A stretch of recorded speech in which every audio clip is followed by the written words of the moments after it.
So let's go ahead and have a presentation by Samantha Richter. She's the Chief Operating Officer for the Agua Hedionda Lagoon Foundation.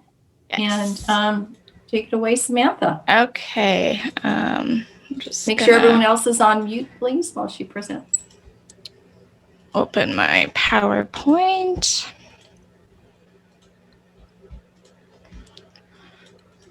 To the start. Can everyone see that?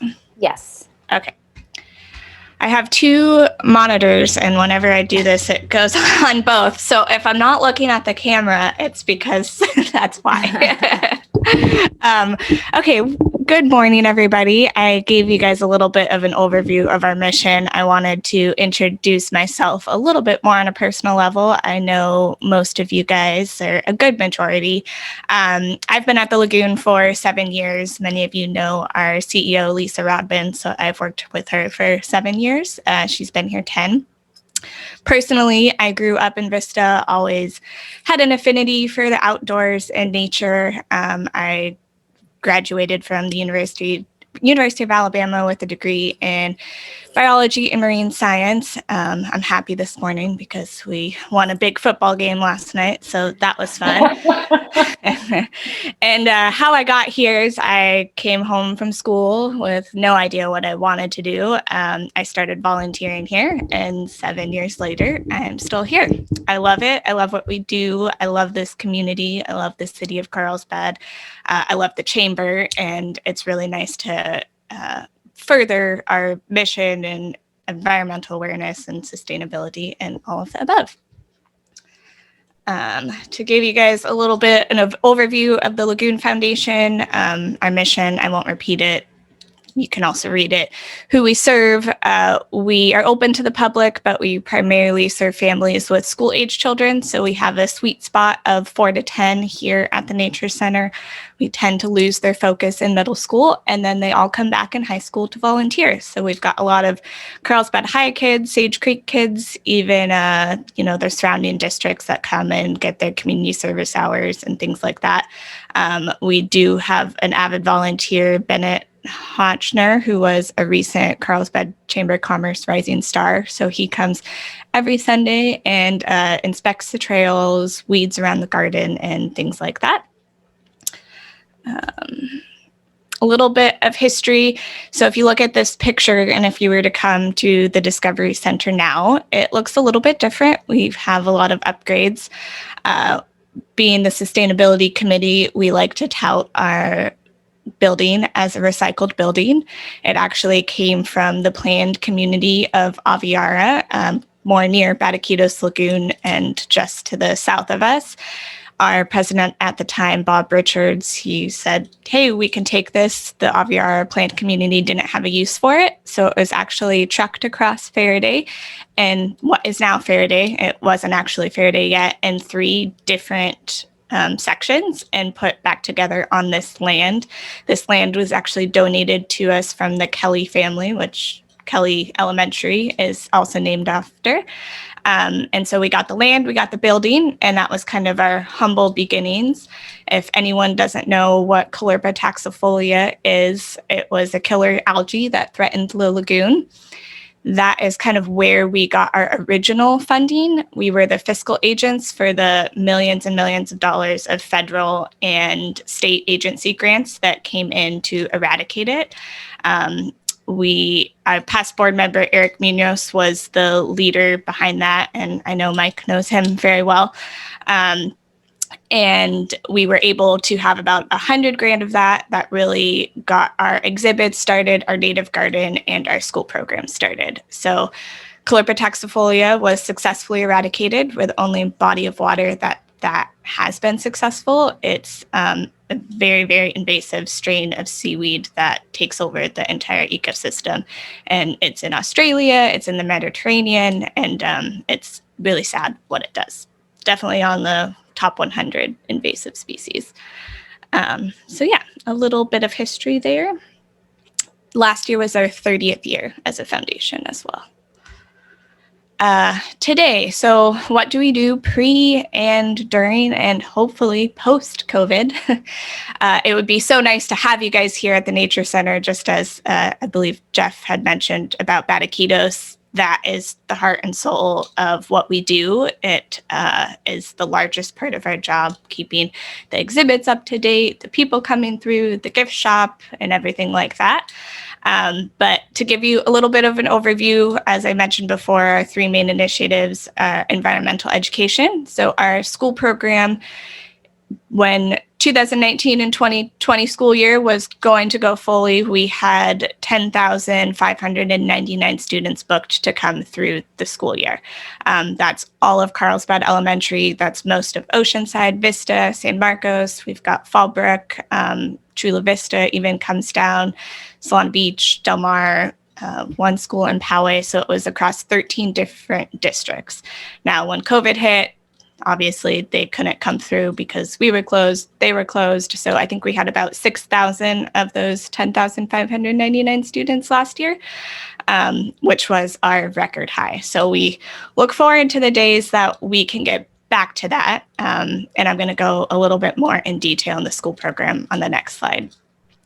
Trails is another large component of what we do. We have 3.1 miles of access trails around the lagoon. They're mainly on the north shore. The south shore is all the SDG&E's land, which is where you can find the strawberry fields. There are no trails along that section, only on the north shore.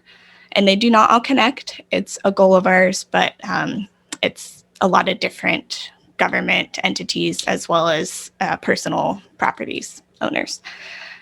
Conservation and restoration, that's another portion that I'm going to go into a little bit more on another slide, but we have a project with U.S. Fish and Wildlife Service in the lagoon that we're attempting to eradicate Algerian sea lavender, which is an invasive plant similar to Callipra taxifolia, just on the land, not in the water. The Discovery Center, so how do we promote our message? How do we accomplish our mission? Exhibits, education, as well as different community events within. Service, I kind of mentioned at the beginning, volunteers, that's another way we can accomplish our sustainability portion, our mission. We have more than 600 volunteers in a typical year through different events. We work heavily with Camp Pendleton in Miramar to provide our military with volunteer options, as well as our colleges, our schools, our middle schools. We even have volunteers as young as 10 that come in and give our animal ambassadors special attention. Virtual programs. So COVID, we switched a lot of our education to virtual. So we do virtual field trips, virtual birthday parties, Piper Pop-ins, which if you've never been to the Discovery Center, we have a resident pig. That's one of our coworkers. So she will pop into your Zoom meeting and give a little bit of fun entertainment. Unfortunately, Sierra works part-time. She's off to get her nursing degree soon. So we will not have Piper for too much longer unless we get a replacement. So we'll see about that. Other events that we do a lot of fundraising events. That's how we keep this place open, as well as our members. Our members make it happen. And I know a few of you guys are members here, CalSense, Waste Management. So thank you guys if I forget to name anybody.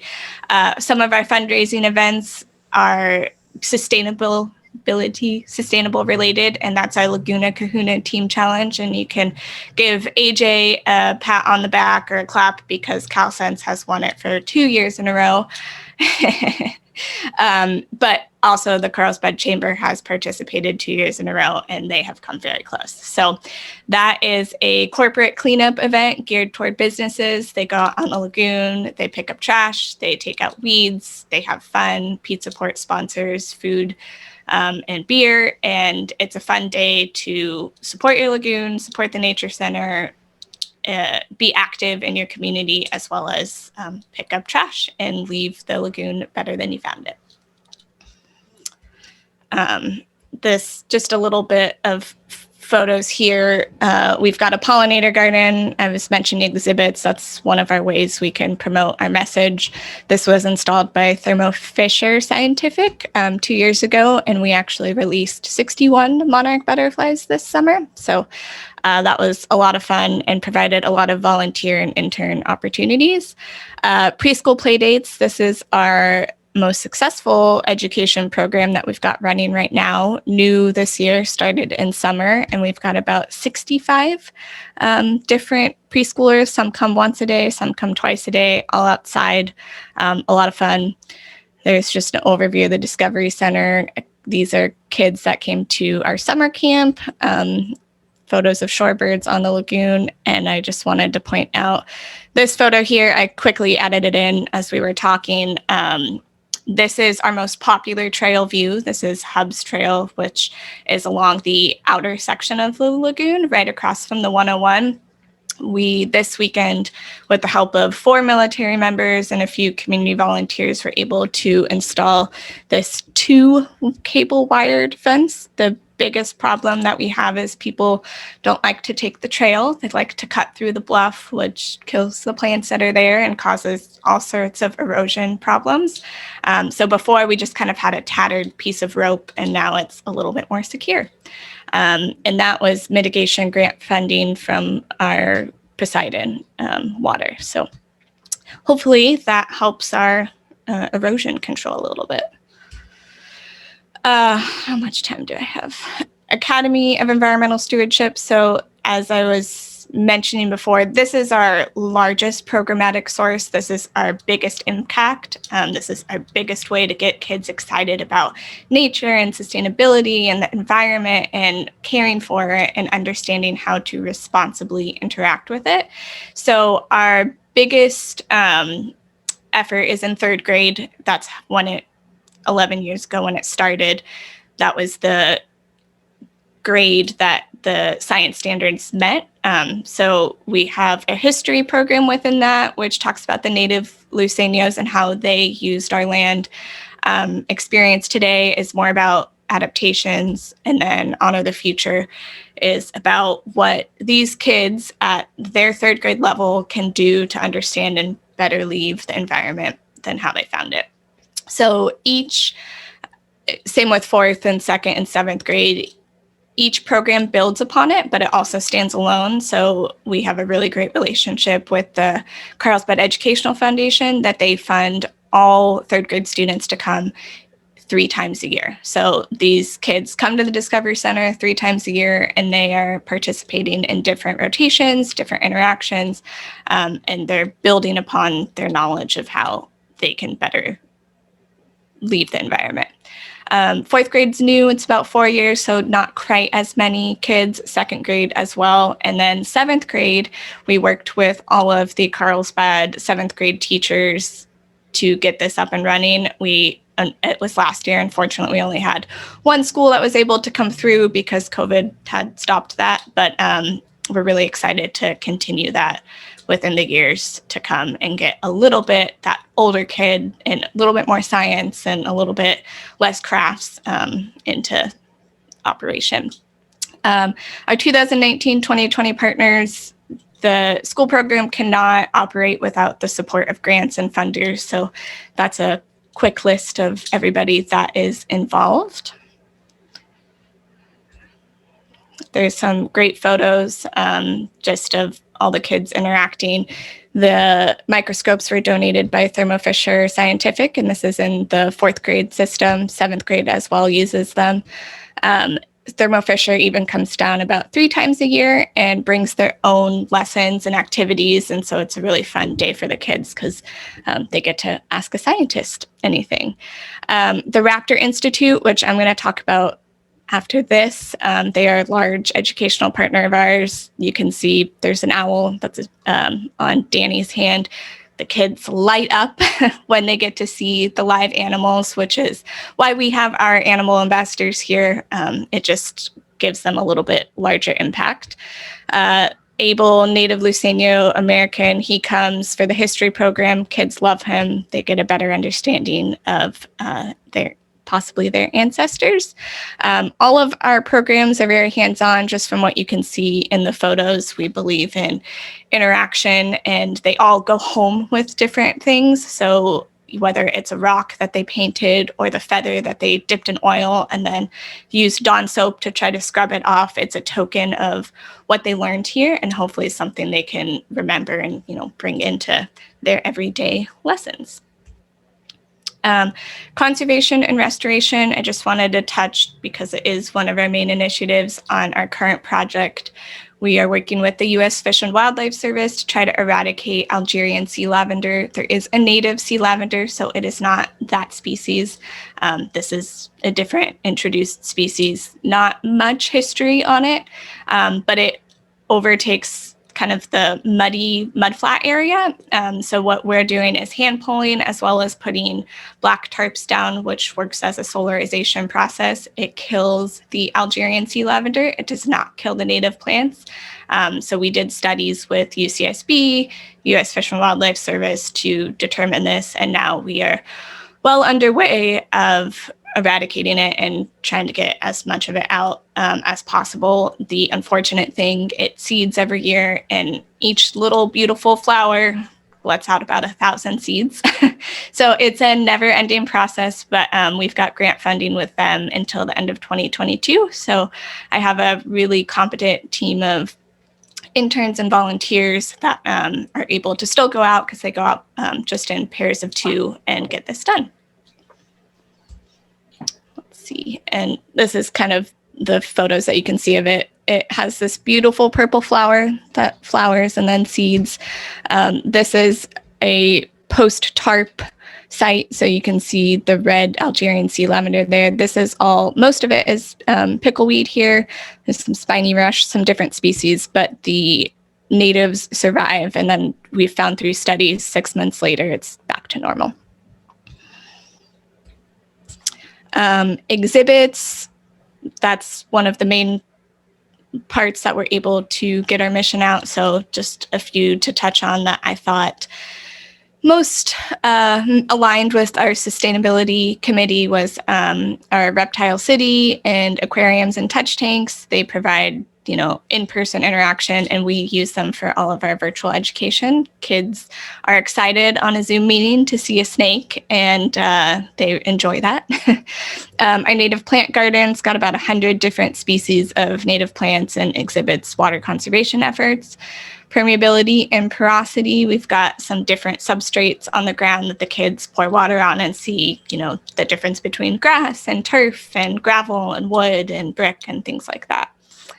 Life cycle of plastics, pollinator garden, our Discovery Center trails, and then new exhibits coming 2021, which we're really excited about, is an observation beehive, working with an Eagle Scout and the Encinitas Bee Company to build a very, very large beehive outside.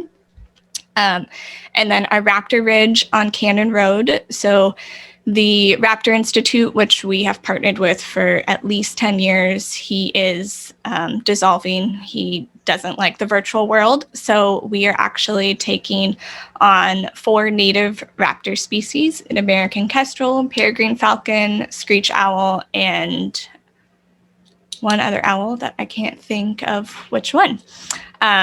So that we are well underway with building the exhibits and getting them ordered, and then we will be training with the Raptor Institute. We have a team member who is identified as a lead and very, very excited. And we reached our fundraising goals through our Giving Tuesday and end of the year campaign. So that's going to be a really exciting exhibit coming summer 2021. You won't have to go to the zoo or the wild animal park. You can come right here to Carlsbad to your Discovery Center and see some native raptors.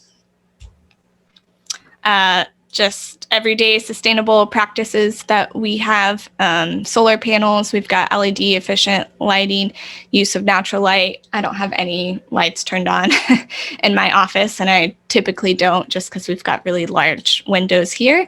Recycling and organics composting, that's where we're expanding into more of the food waste side, just from our own personal lunches and things like that in the kids' lunches. We are a no styrofoam zone, so if you ever have an event here, You cannot bring styrofoam. When Waste Management had their event, they were completely waste-free and used glassware. So it's something we're trying to work towards more of that as well. Low water use garden.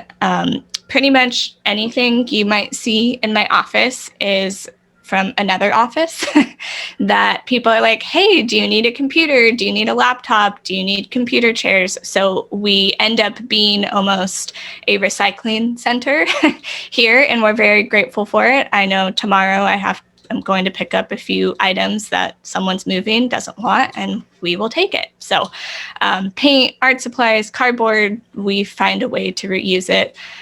These recycled field journals are given to each kid through the environmental stewardship program. So they're made out of sticks we find outside. They are made from cardboard from our shipping boxes. People bring us cardboard, and then it's made from scratch paper. So the only unsustainable part about them is the rubber bands as well as the labels that we print. So just some examples of small things that we do that lead to the greater good. Okay, questions? I think I made it on time. 8:22. Yep, you're good on time. Perfect. Samantha, I Right, have a let's open it. question. Oh. Yeah. Thank you for the presentation. This was amazing. So when it comes to that cardboard recycling, do you just can we just drop off boxes? Like, where would we go? Like, I always have. If you just leave them at the front, we'll grab them. We're closed right now, so we're on like a rotating skeleton crew of working on site in here. But if you just leave them at the front underneath the cover, we will use them. By the turtle. Mm-hmm. Yep, exactly. Okay. Okay. Yeah. Yes, by the tortoises. Yeah. Okay, that, and then what is your team looking right now? Who's there? Who isn't? Yeah. So we still have our essential education open. So our preschool is open, our after school program is open, and then our kids club. That's the only thing that's happening on site right now. So I'm here Tuesday, Thursday, Lisa's here Monday, Friday, Sierra's here Wednesday, and then we have our 2 teachers that are teaching preschool. And then we have someone here Saturday because our gardens can be open, our trail can be open. So if you were to come by and want to purchase something from the retail center, you could. We're here to answer questions. We are just rotating to limit everybody's exposure as much as we can. Okay, awesome. So it's very hybrid and slow at the moment, but we hope we can get through this again.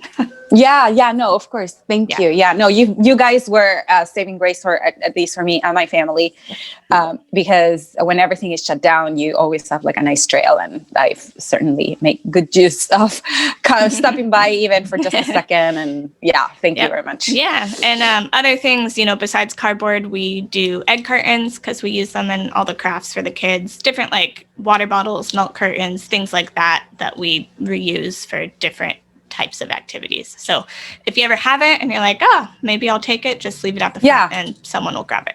Yeah, I may stop by today. Okay, I'll be here. Thank you. Yeah. Better watch out, Lori. She's going to put Waste Management out of a job. I was just thinking that. We'll see if they're infringing on the franchise agreement. No, no, drop off, of course, is wonderful. And we always, are saying donate first. Yep. Now, is there anything that any of the members here in our organization here at the Chamber can do to help Agua Hedionda, whether either through membership or volunteerism or dropping off cardboard, or other things that we can do? Well, and one thing I was going to mention, so membership is one of our largest budget items that keeps us open, right? So membership, and Bataquitos would agree as well, I would say, right? It's money that does not have to be earmarked towards anything, so it keeps us open. Volunteers, we're always looking for more volunteers. Right now, it's a little bit hard just because there's not a consistent person on site. So it's difficult to really bring someone in. But we still, I can look outside and I can see a weed that needs to come out. So if anyone is looking for something to do and wants to get their hands dirty, you certainly could. You can be by yourself. You can wear your mask. You can, not see anyone and something to do and, get your mind off Zoom maybe. And then other things, our fundraising events, we do have an upcoming event. It's not on our website yet, should be by the end of the week, that we're doing our Tip Top Run, but it's virtual. So we're going to have 4 different routes that you can choose to do, or if you want to walk around your living room and do a mile, you certainly can. It's up to you. It's going to be $20.21. You do get an Agua Hedionda hat, a complimentary meal from Tip Top Meats, and then you'll have the option to post your results and things like that. So that's going to be March 13th through March 19th, and it's virtual Tip Top run or ride for raptors. So we are intertwining it with our raptor exhibit, and the 4 different routes are going to represent the 4 different raptors that we're bringing on site. That sounds like a great idea, and we look forward to promoting it. Yeah, I know. As soon as it's up, I will let you know. You guys are so creative in everything you do. So thanks for everything. You're so imaginative. I love it. Well, if you guys know Lisa, it's a never-ending engine, and that's turning. And she says something, and like, okay, I can make it happen. So the Tip Top Run was actually our insurance, Jim Brubaker. He said, let's do for raptors, and it took off. So it was good. That's awesome. Yeah. Thank you. You're welcome. Thank you guys for having me. I really appreciate it, and appreciate all the support members here, and it was fun to present. Thank you very much. Thank you. Thank you.